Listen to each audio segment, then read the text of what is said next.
something happened. They're like, that camera get that?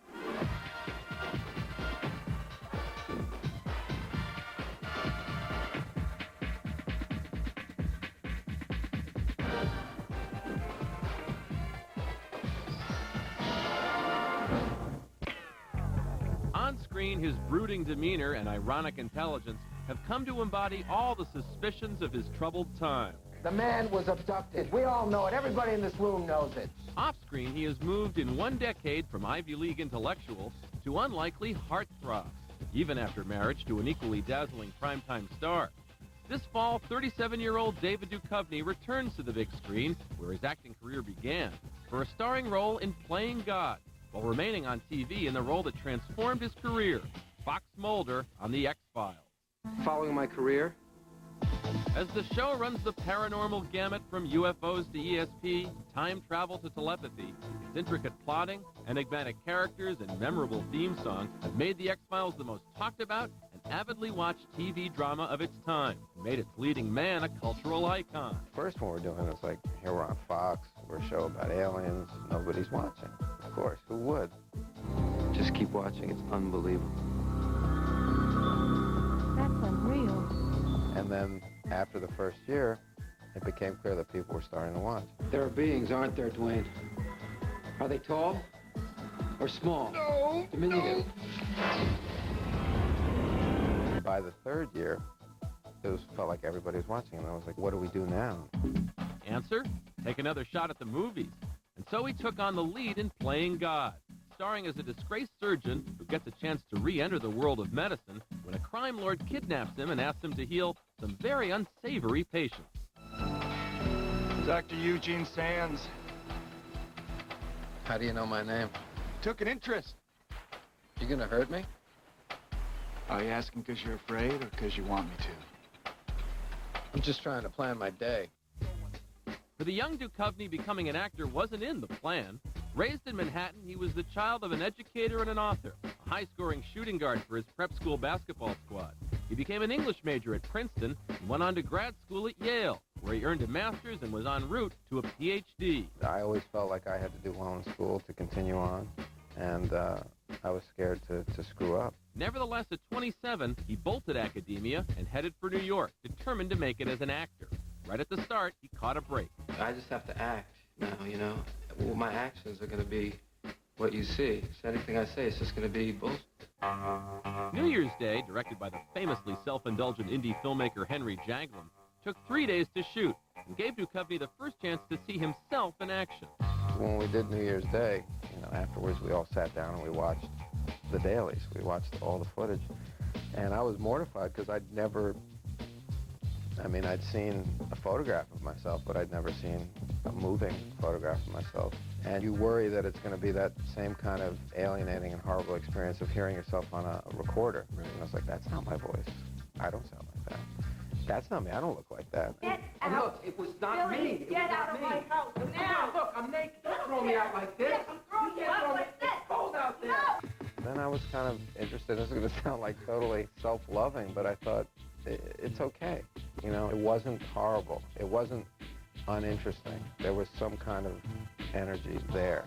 Even though my energy may not be like bouncy and apparent, there was something. It wasn't boring.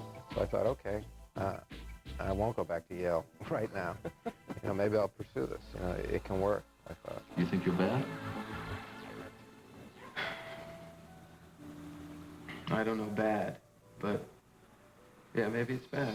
And for those 2 years, were you just thinking, I'm out of my mind, or was your family saying, he is out of his mind? Yeah, well, it was my rebellion, because I had been such a good student. And I think that when I left Yale, I guess that was my way of saying, I'm going to do what I want to do.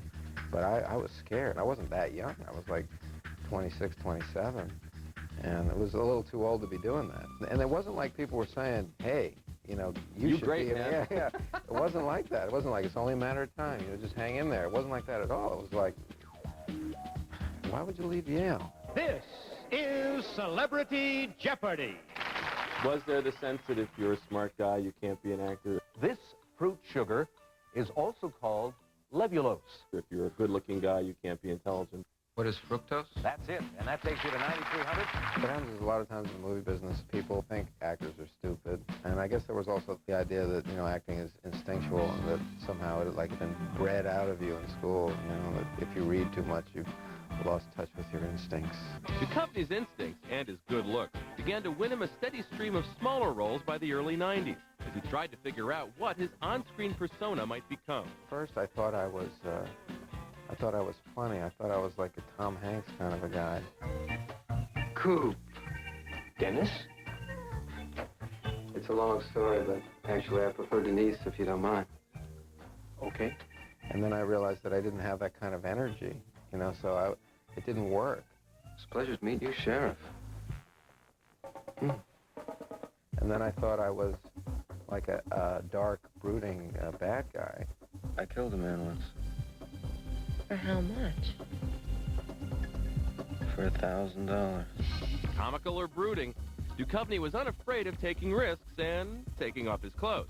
David will concede, though, that fans probably get more from watching sex scenes than he did from filming them. In Rapture, we did a group sex scene in a furniture store, and it wasn't a big-budget movie, so it wasn't like we shut down the street or anything.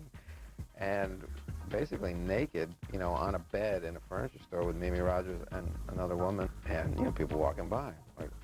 So the director is like, okay, David, okay, keep pumping, good, okay, now kiss me. Talk about pressure. But soon, Duchovny's low-key narration became as much a part of his appeal as his beautifully lit body parts. Temporary insanity. An act of passion.